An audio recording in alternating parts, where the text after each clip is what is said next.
Assalamualaikum warahmatullahi wabarakatuh. Yang terhormat Bapak Hernando Rizky Dalimunte, STMT, selaku dosen pengampu mata kuliah dasar Sistem Telekomunikasi. Saya Ramadhania Novita Putri dengan NPM 21411161 dari program studi S1 Manajemen di Universitas Teknokrat Indonesia.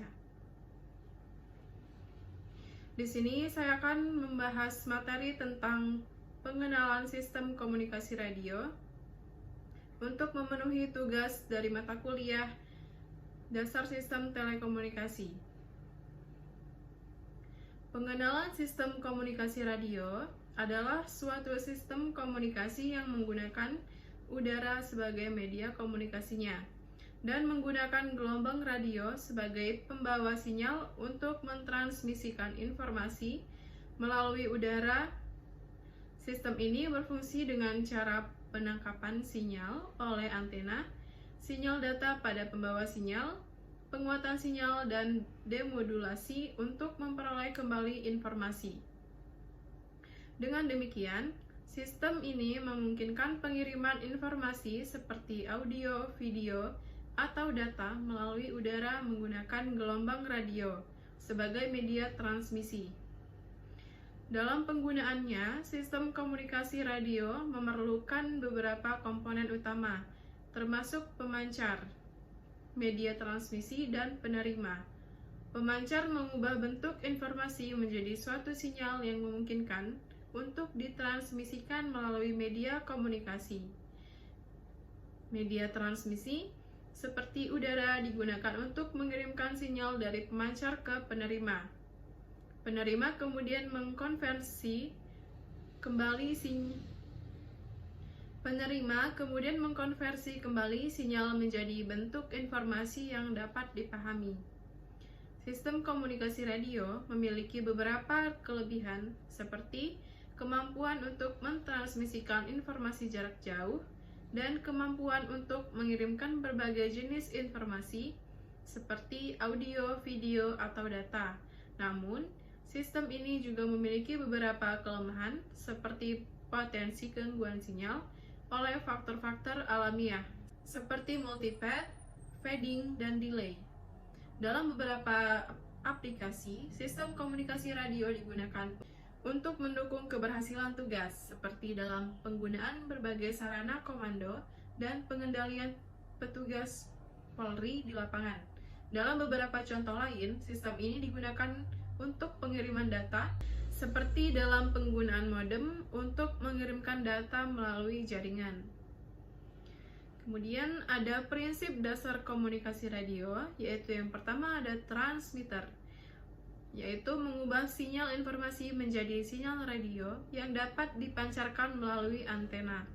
Yang kedua ada propagasi, yaitu sinyal radio merambat melalui ruang bebas atau media transmisi lainnya.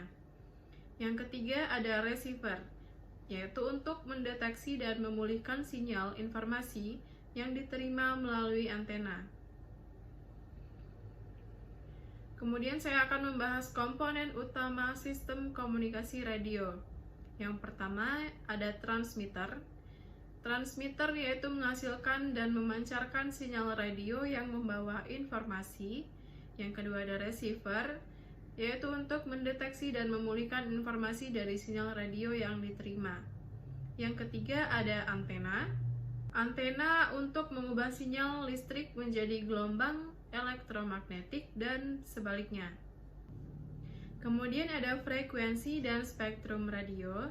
Yang pertama pembagian spektrum, yaitu spektrum radio terbagi menjadi beberapa pita frekuensi yang dialokasikan untuk berbagai aplikasi. Yang kedua ada regulasi penggunaan, yaitu penggunaan frekuensi radio diatur untuk mencegah interferensi dan menjamin disiensi spektrum. Yang kedua ada regulasi penggunaan, yaitu penggunaan frekuensi radio diatur untuk mencegah interferensi dan menjamin efisiensi spektrum. Yang ketiga ada pemilihan frekuensi, yaitu pemilihan frekuensi bergantung pada karakteristik propagasi dan aplikasi yang dibutuhkan. Lalu modulasi sinyal dalam komunikasi radio. Yang pertama ada modulasi amplitudo atau bisa disingkat dengan AM, yaitu untuk mengubah amplitudo sinyal pembawa sesuai dengan sinyal informasi. Yang kedua ada modulasi frekuensi atau FM, mengubah frekuensi sinyal pembawa sesuai dengan sinyal informasi. Yang ketiga ada modulasi digital, yaitu mengubah karakteristik sinyal digital untuk mengirimkan informasi inert. Kemudian ada propagasi gelombang radio. Yang pertama yaitu lintasan langsung, untuk gelombang merambat secara langsung dari transmitter ke receiver. Yang kedua ada pemantulan, yaitu gelombang dipantulkan oleh permukaan bumi atau lapisan atmosfer. Yang ketiga ada difraksi, yaitu gelombang merambat mengikuti bentuk permukaan bumi atau halangan. Kemudian ada aplikasi sistem komunikasi radio. Yang pertama ada komunikasi satelit, yaitu sistem komunikasi jarak jauh menggunakan satelit di luar angkasa. Yang kedua ada penyiaran radio, yaitu transmisi audio dan video ke banyak penerima secara bersamaan. Yang ketiga ada komunikasi seluler, yaitu sistem komunikasi dua arah menggunakan jaringan sel-sel radio. Yang keempat ada radar, yaitu menggunakan gelombang radio untuk mendeteksi dan memantau objek. Lalu saya akan menjelaskan tantangan dan perkembangan terkini. Yang pertama yaitu kepadatan spektrum. Semakin banyak aplikasi yang menggunakan spektrum radio terbatas. Yang kedua ada teknologi 5G, yaitu menawarkan kecepatan dan kapasitas jaringan yang lebih tinggi. Yang ketiga ada Internet of Things. Komunikasi radio mendukung konektivitas perangkat-perangkat IoT.